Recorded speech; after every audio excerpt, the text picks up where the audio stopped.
wealth and fame, he's ignored. Action is his reward to him. Life is a great big bang.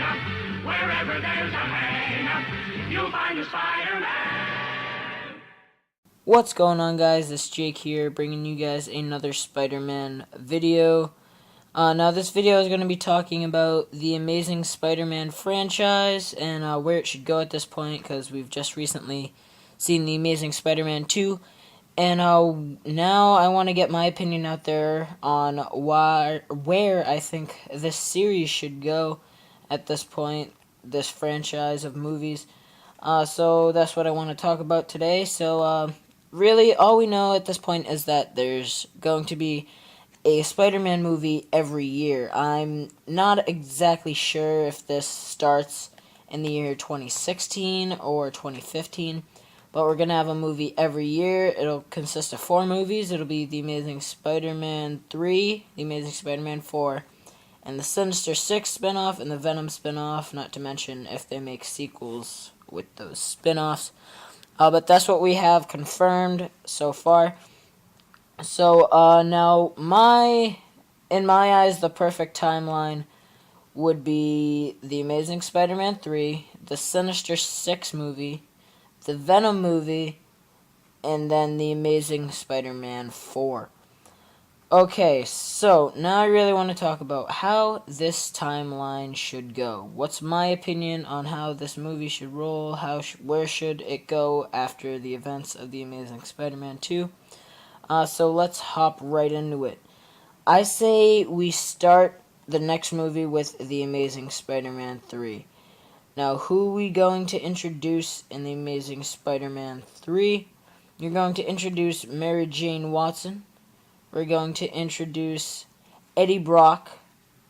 And we're going to develop the character of Felicity Jones' character, Felicia Hardy, a little bit more, to build up to her becoming a Black Cat in the future. But anyway, in this movie, it's really going to be about Peter getting over Gwen.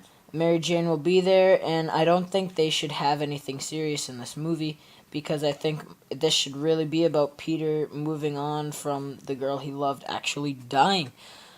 So what I think should happen here is he should get the symbiote in this movie, whether they take the ultimate road, which it appears they're taking at this point because of Peter's dad's experiments with Oscorp, or whether they go the normal road and have the suit come somewhere from outer space. I think they should introduce it here because the symbiote feeds off negative emotions, which Peter will have a lot of these in this movie because he's still trying to get over Gwen. So Peter can fight whichever villain he fights in this movie, preferably a villain that will be in the Sinister Six movie, so we get to see that villain be developed a little bit in the previous movie. And then towards the end of the movie, or about midway through the movie, we can see that the symbiote is really turning Peter into something or someone that he really isn't.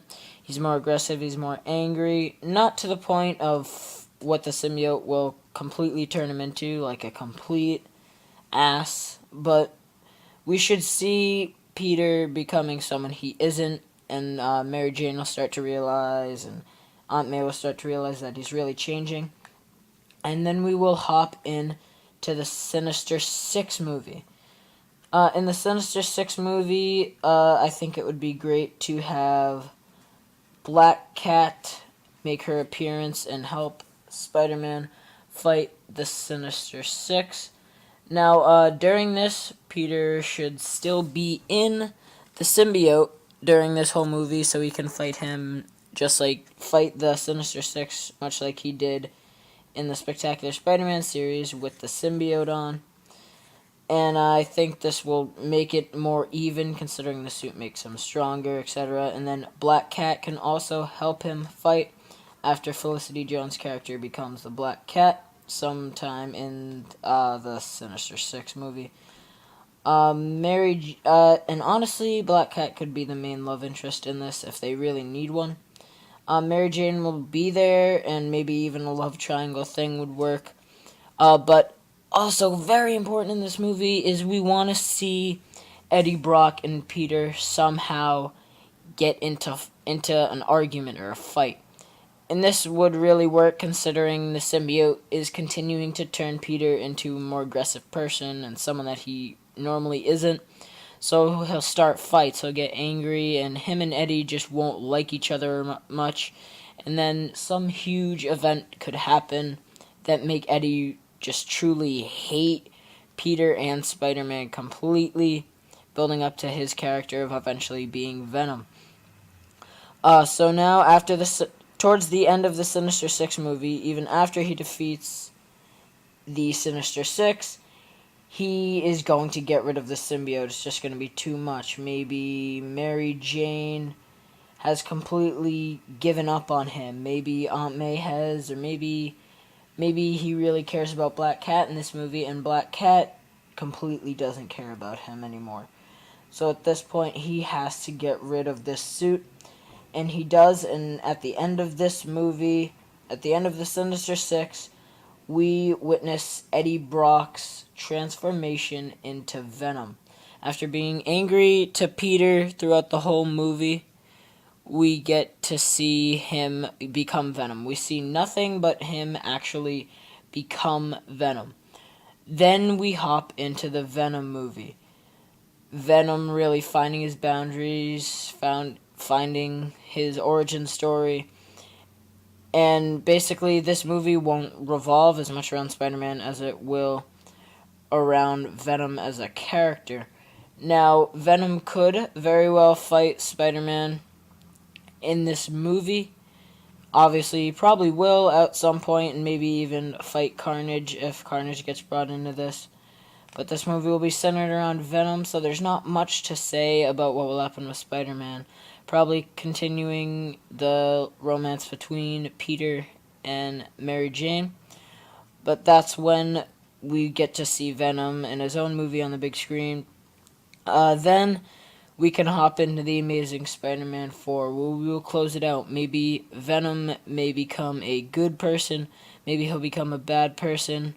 Maybe the Sinister Six will come back, and Venom and Spidey and Black Cat can fight against them. The fourth movie really is just speculation at this point. There's not much we can say. We're not sure where that movie will go. Maybe they'll even just strip it down to a final showdown. Maybe they could possibly develop the Green Goblin, Dane DeHaan's character, a lot more throughout the movies, and have the final movie just be the Goblin versus Spidey.